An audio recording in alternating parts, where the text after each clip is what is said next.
예수님께서 부활하셨습니다. 크게 해주세요.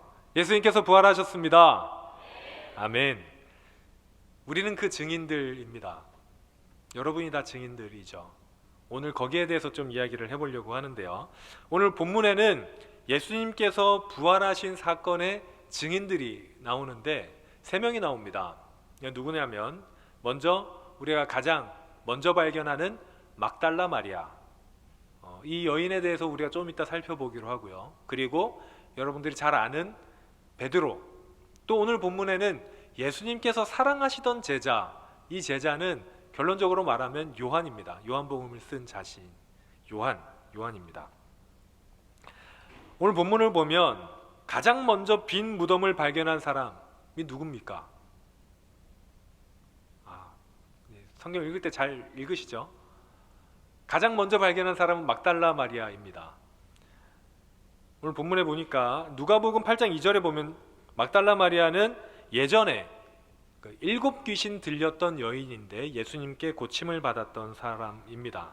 사실 이 막달라 마리아에 대한 이야기는 오늘 1, 2, 3부 때 이제 담임 목사님께서도 하셨는데 초대교회 때 여러 가지 이야기들이 있습니다.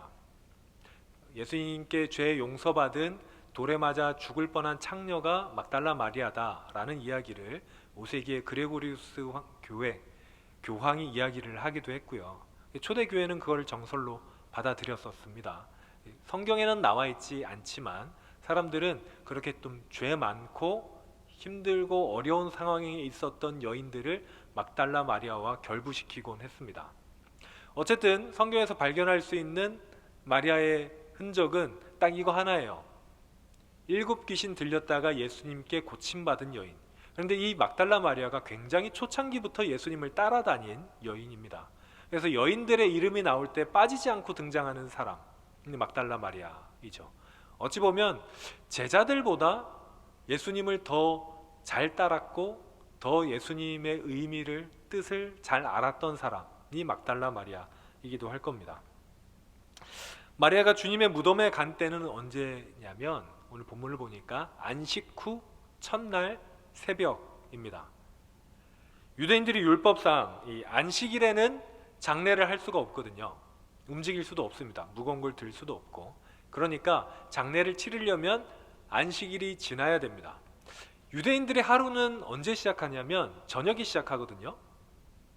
창세기에 보니까 하나님께서 이 빛을 지으시고 그 다음에도 계속 다 지으신 다음에 하루가 지날 때 뭐라고 얘기하냐면 저녁이 되고 아침이 되니 첫째 날이다, 이렇게 얘기하잖아요. 이것 때문에 실제로 유대인들은 저녁부터 다음 날, 새로운 날이 시작됩니다. 그러니까 저녁이 되고 아침이 될 때까지는 기다려야 돼요. 아침이 될 때까지 기다려야 됩니다. 그래서 아침에, 새벽에, 저녁이 끝나고 찾아갔는데 막달라 마리아가 이 예수님을 찾으러 갔을 때 거기에 빈 무덤이 있었던 것이죠. 막달라 마리아가 왜 갔을까요, 여러분? 왜 새벽같이 갔을까요? 왜냐하면 예수님께서 돌아가신 날이 언제냐면 안식이 지정 날인데요. 안식이 전날 오후 3시에 돌아가셨습니다. 그래서 저희가 전통적으로 3시까지 금식을 하는 분들이 좀 있죠. 성금요일 3시까지 예수님께서 고난당하시는 오후 3시, 9시, 이 당시 시간으로는 제9시, 우리나라 시간으로 오후 3시에 예수님께서 돌아가시고 나서 십자가에서 내리고 또 옮기고 하는 동안에 시간이 좀 가기 때문에 이미 저녁이 되는 거죠. 그러면 예수님의 시신을 처리할 향품으로 원래 처리를 해야 되는데 저희도 누가 돌아가시면 염을 한다고 하지 않습니까? 이 시신을 깨끗이 닦고 정리해드리는 시간을 갖는데 예수님 시신을 그렇게 처리할 시간이 없었던 거죠. 그냥 무덤에 놓기만 하고 돌아간 겁니다. 안식일 계명을 어기면 안 되니까.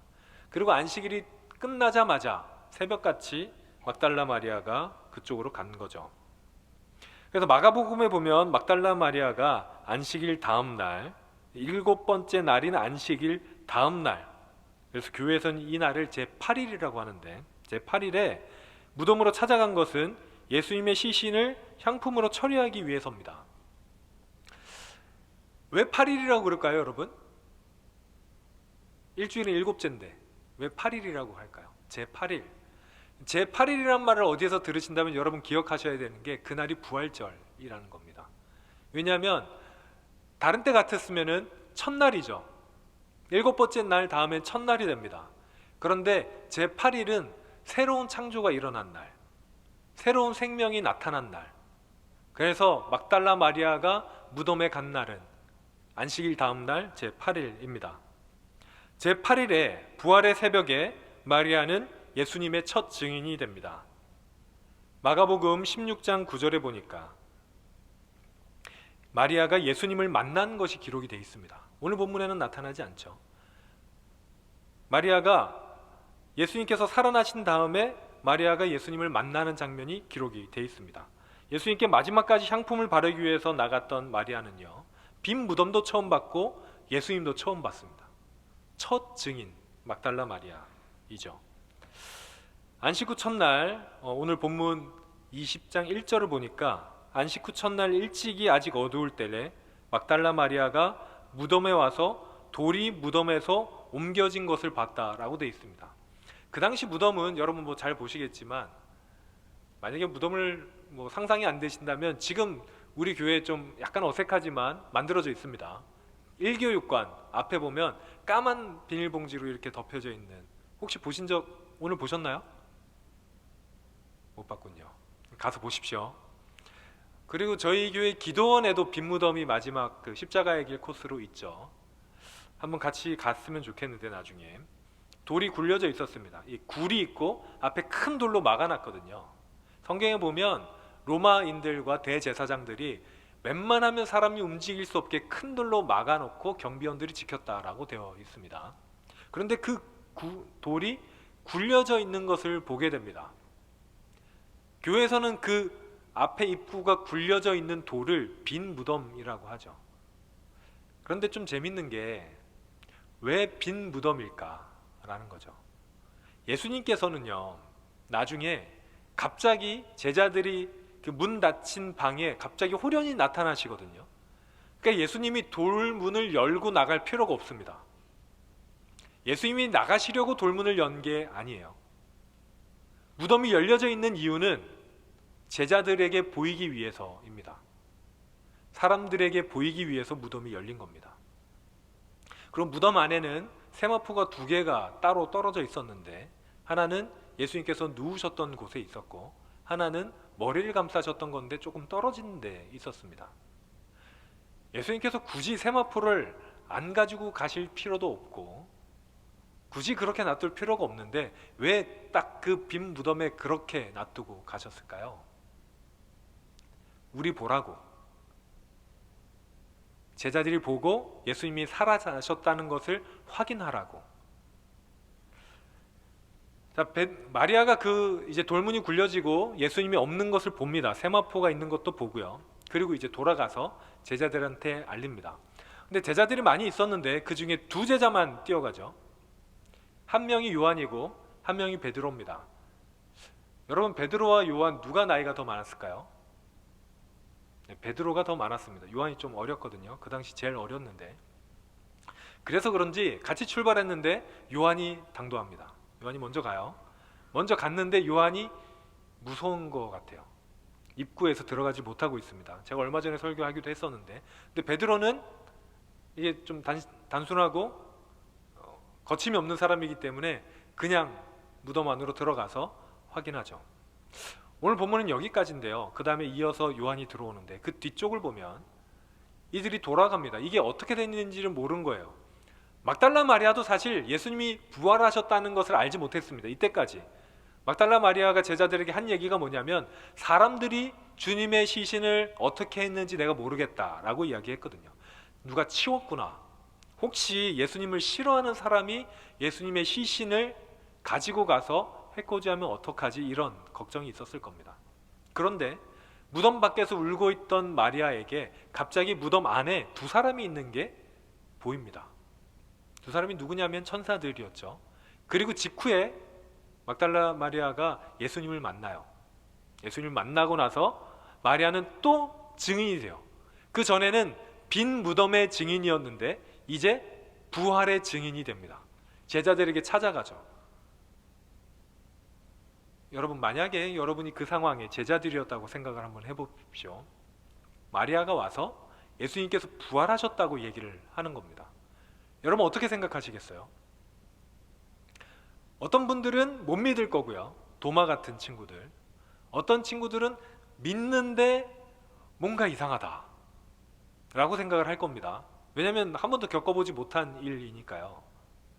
예수님께서 죽었던 사람을 살리신 적이 있죠.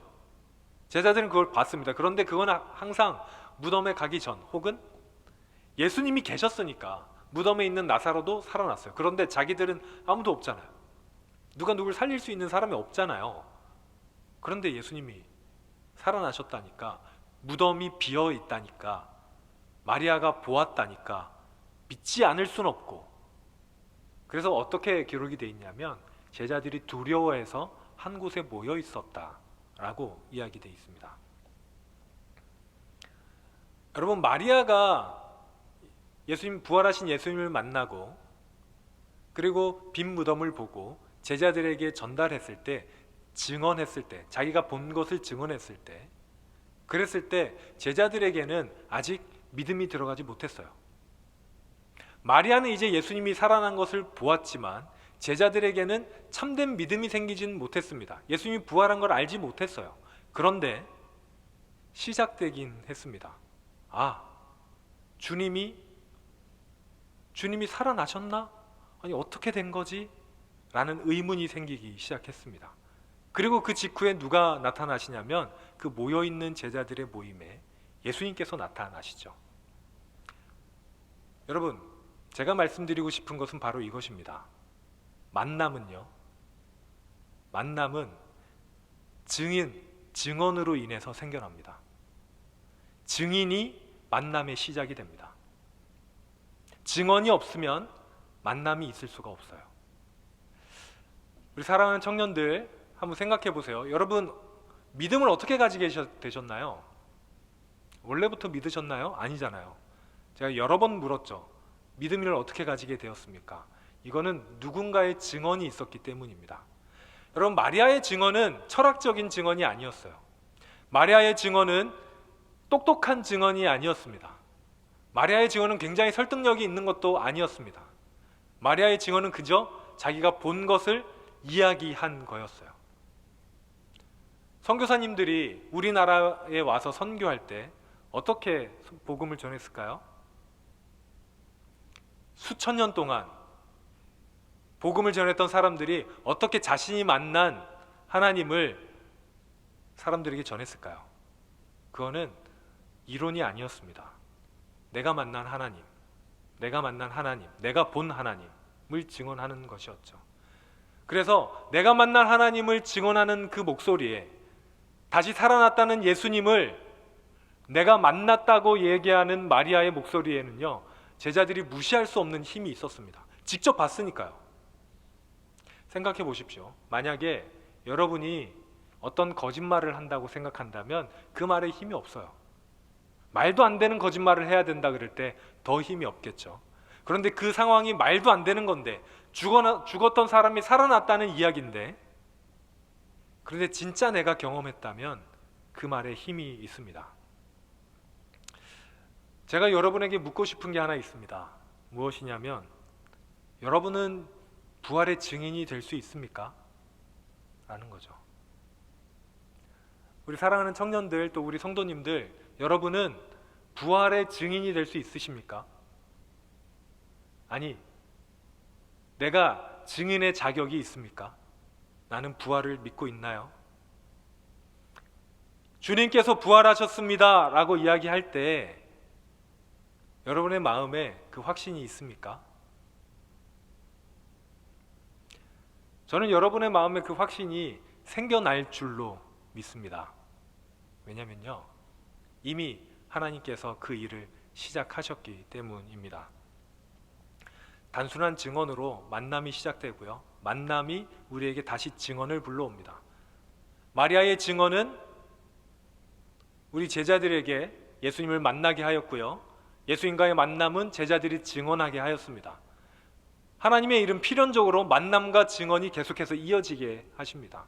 여기에 계신 모든 분들은 증언을 들은 사람들입니다. 부모님에게든 자녀들에게든 혹은 나의 친구들에게든 누군가에게 증언을 들었어요. 말씀을 들었습니다. 그리고 나서 예수님을 만나러 이 자리에 왔습니다. 여러분, 마리아가 어떻게 부활하신 예수님을 만날 수 있었습니까? 끝까지 찾았기 때문이죠. 다른 두 제자들은 돌아갔는데, 예수님이 없는 빈 무덤만 보고 돌아갔는데, 그곳에서 예수님을 찾아서 끝까지 서 있던 마리아가 주님을 만납니다. 우리 사랑하는 여러분, 여러분이 예수님을 만나시길 바랍니다. 여러분, 부활절은 오늘 하루로 끝나는 날이 아닙니다. 아시는 분들은 아시겠지만 부활절은 50일 동안 이어지는 축제의 절기입니다. 이전에 사순절이 40일이었다면 부활절은 오순절, 성령 강림절까지 50일 동안 이어져요. 그래서 부활 찬양을 50일 동안 할 수 있는 겁니다. 그리고 우리 찬양팀들이 오늘 무슨 색 옷을 입었을까요? 네, 부활을 상징하는 색이거든요. 흰색.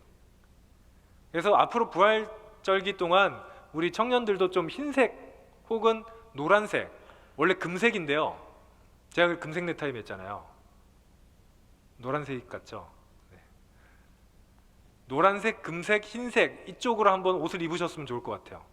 이 50일 동안. 그러면서 우리가 주님을 만나 가시길 바랍니다. 주님을 아직 만나지 못하신 분들, 내가 아직 증인이 되기에는 좀 나는 뭐라고 예수님을 증언해야 될지 모르겠다고 생각하는 분들, 주님의 부활이 예수님 부활하셨습니다 라고 할 때 그게 내 입에서 그렇게 쉽게 나오지 않는 우리 청년들이 있다면 우리 이 부활절 기간 동안 확신이 될 줄로 믿습니다. 이전 것은 지나갔고 이제 우리는 새 것이 될 줄로 믿습니다. 닫혀있던 무덤은 열리게 되고 차있던 무덤은 비어지는 것처럼 이전에 우리는 지나가고 부활로 예수님을 만난, 부활하신 예수님을 만난 제자들이 땅끝까지 복음을 전한 하나님의 사람이 된 것처럼 이 부활절 기간 동안에 우리 주님을 만나고 하나님의 용사가 되고 새롭게 일어나는 우리 모든 청년들, 또 우리 성도님들 되시길 바랍니다.